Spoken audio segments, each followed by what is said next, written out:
the dream. Necessary exposure. My name is F.Stokes, and I am from Chicago, Illinois, by way of Madison, Wisconsin, by way of New York City. Grew up on the south side of Chicago, 75th and King Drive.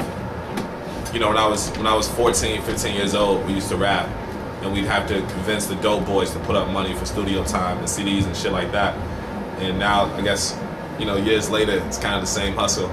You know, we're still convincing, I guess, more so corporate America, right, with the same line to invest money and to print up merch and to put together tours and shit like that. So, you know, it's amazing you think you've come so far, but it's still the basic laws of business and survival that are even more, I guess, relevant now than they were when I was, you know, fucking dodging bullets and going to funerals and shit. So it's an interesting transition, man, and I'm just happy to be here. So. My small town in the USA. That's my simple dad and my simple mom, and those two gold rings is their simple bond. Our simple couch to top.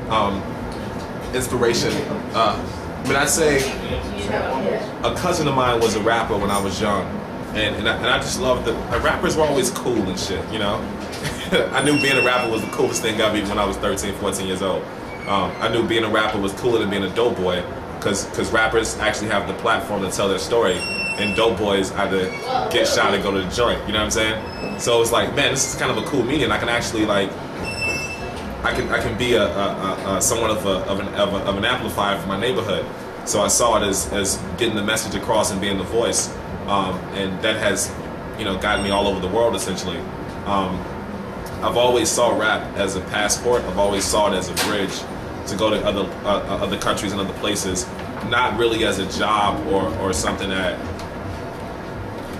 you know, it's just kind of part of me. It's something. It's like an aspect of my character that has allowed me to travel, to interact with different people, to meet different people, and build different relationships. So rap has been somewhat of the liaison between Rodney the person and the consumer, the promoter, you know, the manager, the booking agent, and ultimately the fabric of different societies.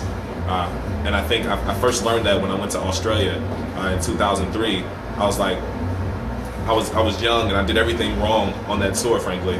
Like, precisely. Like, took too many CDs, fucking overbooked. It was just kind of a mess, and it was a bit sloppy, but I learned how to connect, identify with the fan base, and how to identify my demographic in Australia. So it was like, that was the first time, like, I was like, man, I can actually do this shit for the rest of my life and, like, make a living doing it. So when I came back, I was waiting tables, and I was a bathroom attendant, and I was like doing a lot of shit in New York City, just kind of trying to get by, and decided to quit my jobs and go full-fledged with music. Within that process, a good friend of mine was killed. I moved back to Chicago. Prior to him, he was kind of in some shit, and he was my main source of income with music. He was one of the dope boys that put up the money for me to get to New York City. So when I went back to try to take care of Gino, he ultimately got killed within that process. Within that window, I met POS and I met Laserbeat, and Steph was working on his first album, not his first album, his second album, and either his second or third, whatever the fuck the album it was. Never Better. What album was that? I want to say his third album.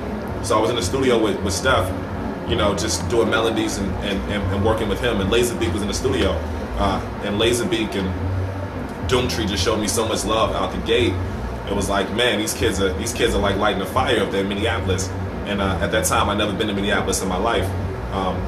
But luckily, I connected with Laserbeak and stuff, and McLean, I was able to generate some interest out here and have somewhat of a fan base and plant seeds out here. And that came from me being in the studio in Chicago, fucking depressed, borderline homeless, you know what I'm saying? Watching my homeboys die, and just like, oh man, it was just so much shit happening when I met Beak. And so when I say he changed my life, and I've worked with loads of producers since Beak, you know what I'm saying? From my guy to Rock, fucking Coptic, like a shitload of people. But Laserbeak saved my life, because at that point I thought that nobody was believing me necessarily. Like, people would say shit, but nobody was like giving me substance. And Beak gave me substance. Beak taught me about, you know what I'm saying, getting my merchandise together, you know what I'm saying, and having digipacks instead of fucking glass CDs or glass casings, and like just the practicalities of touring. So I owe that man a whole lot, and every time I see him, I try to, you know, just show him love, man, and that's my brother, man. So big shout out to Lazy Big shout out to Doomtree. I'm actually doing the last leg of their tour on the East Coast in a couple of weeks, and man, those guys are just so beautiful, and I'm just so grateful to have them on my side out here in this market, in the world, period. So, yeah.